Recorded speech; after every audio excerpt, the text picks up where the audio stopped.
বাংলাদেশের দীপু দাসকে নিয়ে শুভেন্দু অধিকারীদের বিচার চাওয়ার কোনো অধিকার নেই। হ্যাঁ, কেন বলছি? এই শুভেন্দু অধিকারীরা, এই ময়ূখ রঞ্জন ঘোষেরা বারবার এরা ভারতবর্ষের সংখ্যালঘুদের নিধনে অত্যাচারে আনন্দিত হয়েছিলেন।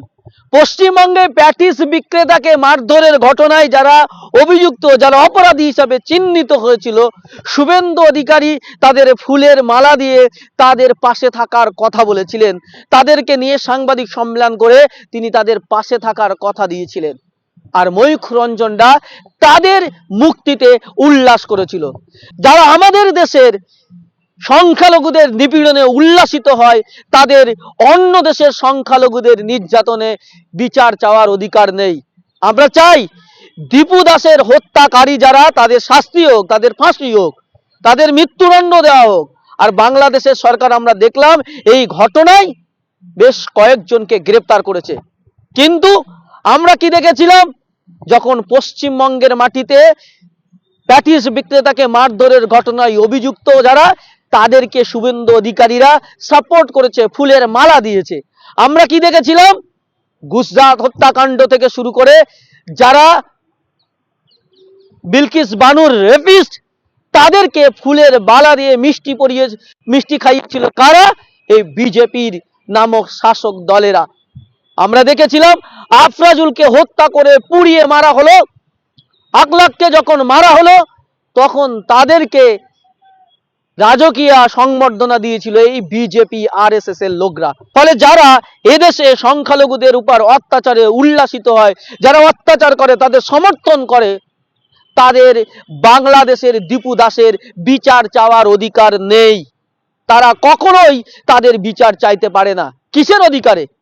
যারা নিজের দেশের সংখ্যালঘুদের নির্যাতনে উল্লাসিত হয়, যারা নিজের দেশের সংখ্যালঘুদের নির্যাতনে, যারা নির্যাতনকারীদের পাশে দাঁড়ায়, তাদের অন্য দেশের সংখ্যালঘুদের নির্যাতনে বিচার চাওয়ার অধিকার নেই, নেই, নেই। হ্যাঁ, যারা আকলাককে, মোহাম্মদ আকলাককে গো মাংস খাওয়ার অপরাধে পিটিয়ে হত্যা করা হয়, তাকে মারা হয়, আর তাদেরই সরকার, এই বিজেপির উত্তরপ্রদেশের যোগী আদিত্যনাথের সরকার সেই মামলা উইথড্র করে নেওয়ার জন্য নির্দেশ দেয়। সেই দেশের সেই সমস্ত আরএসএস বিজেপি লোকদের তাদের বাংলাদেশের দীপু দাসের হত্যাকাণ্ডের শাস্তির দাবি করার অধিকার কিসের ভিত্তিতে থাকে? যারা তাদের দেশে, আমাদের ভারতবর্ষে সংখ্যালঘুদের নির্যাতনের তারা উল্লাসিত হয়, তাদের কোনোদিন অধিকার নেই। আমরা যেমন আকলাকের হত্যাকাণ্ডের অপরাধীদের শাস্তি চেয়েছি, বিলকিস বানুর রেপিস্টদের শাস্তি চেয়েছি, আমরা দীপু দাসের অপরাধীদের, খুনিদেরও শাস্তি চেয়েছি এবং শাস্তি চাই। এবং বাংলাদেশ সরকার সেটা করেছে। আমাদের ভারত সরকারও সেটা করা, আমাদের এই ধরনের ঘটনার ক্ষেত্রে করা দরকার ছিল। অনেক ক্ষেত্রে সরকারি স্বজন পোষণ করেছে, বিশেষ করে উত্তরপ্রদেশের সরকার, বিজেপি শাসিত রাজ্যের সরকার এই ধরনের স্বজন পোষণ করেছে, বারবার আমরা দেখেছি। আমরা শুভেন্দু অধিকারীকে বিশেষ করে বলতে চাই যে শুভেন্দু অধিকারীরা ধর্ষকদের পক্ষে, ধর্ষকদের মালা পরায়, যে শুভেন্দু অধিকারীরা প্রকাশ্যে দিবালোকে হাজার হাজার মানুষের সামনে ব্রিগেড প্যারেড গ্রাউন্ডে একজন গরিব প্যাটিস বিক্রেতা, সংখ্যালঘু প্যাটিস বিক্রেতাকে মারধর করে আর তাদেরকে সমর্থন জানায়, তাদের বলতে চাই আপনারা নিজের দেশের, অর্থাৎ আমাদের ভারতবর্ষে, আমাদের রাজ্যের যারা সংখ্যালঘু, তাদের বিচারের কথা বলুন।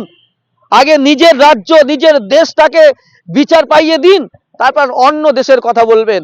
অবশ্যই সারা পৃথিবীতে মানুষের অন্যায় অত্যাচার হলে আপনাদের কথা বলার অধিকার আছে, কিন্তু বাংলাদেশের সংখ্যালঘুদের নির্যাতনের যখন কথা বলেন, তখন প্যালেস্তাইনের নিরীহ শিশুদের যখন ইসরায়েল হত্যা করে, তখন তো আপনার মুখ দিয়ে কথা বেরোয় না, তখন ইসরায়েলের পক্ষে সমর্থন করেন।